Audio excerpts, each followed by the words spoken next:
Tu crois savoir lire la musique, les notes, les lignes de la portée, tout le langage de la musique. Mais en réalité, tu passes quand même à côté d'un symbole très important, celui qui finalement régit tout. Aujourd'hui, je vous propose d'ouvrir le grimoire musical pour découvrir l'importance des clés, le symbole qui finalement décide de tout.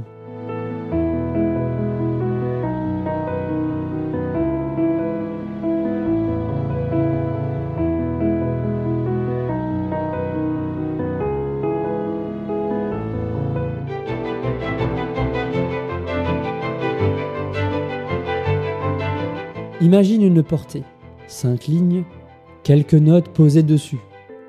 Dis-moi, du coup, est-ce que cette note est un Do, un Ré, un Mi ou un Sol ? Finalement, tu peux pas le savoir. Cette note peut être un Do, elle peut être un Mi ou un La. Finalement, tout dépend du point de départ. Sans repère, la musique est illisible.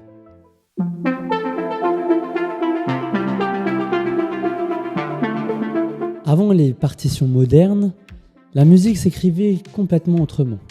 On utilisait des signes appelés neumes. Ils indiquaient le mouvement de la mélodie, mais n'avaient pas de hauteur exacte.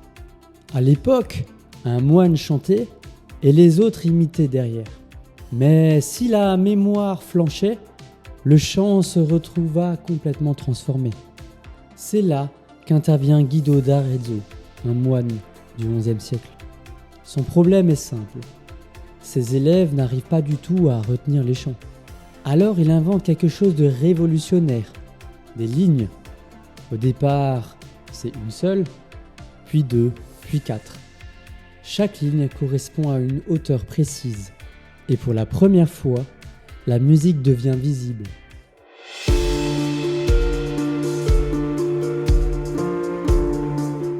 Mais un problème persiste. Même avec ces lignes, on ne sait pas repérer les notes. On ne sait pas où est le Do, le Ré, le Mi, le Sol. Alors les musiciens vont faire quelque chose de très simple. Ils vont marquer une ligne avec une lettre.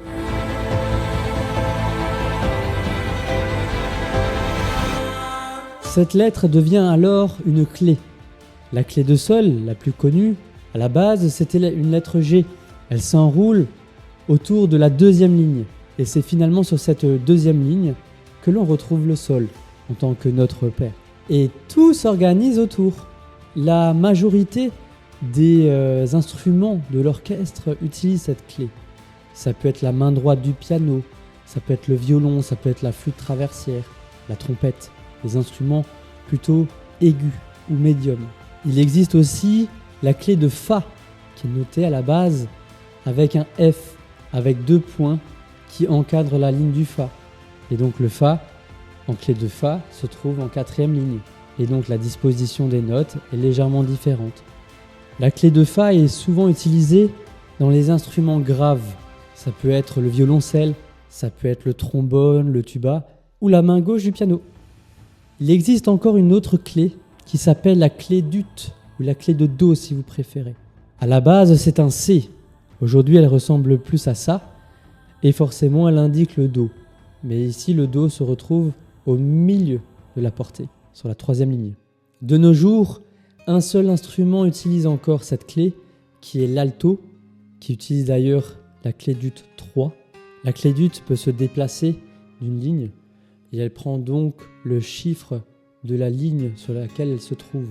On peut retrouver la clé d'ut 2 ou la clé d'ut 4 également.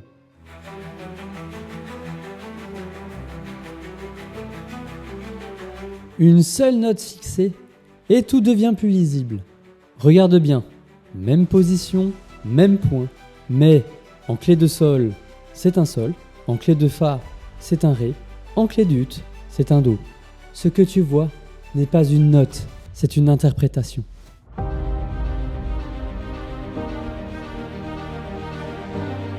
Changer de clé, c'est changer de réalité. Un pianiste lit les 2 clés en même temps. La clé de Sol en main droite, la clé de Fa en main gauche. Un altiste lit la clé d'ut. Un autre instrumentiste, comme un tromboniste, peut parfois changer de clé en plein milieu du morceau. C'est la même musique, mais il y a plusieurs manières de voir les choses.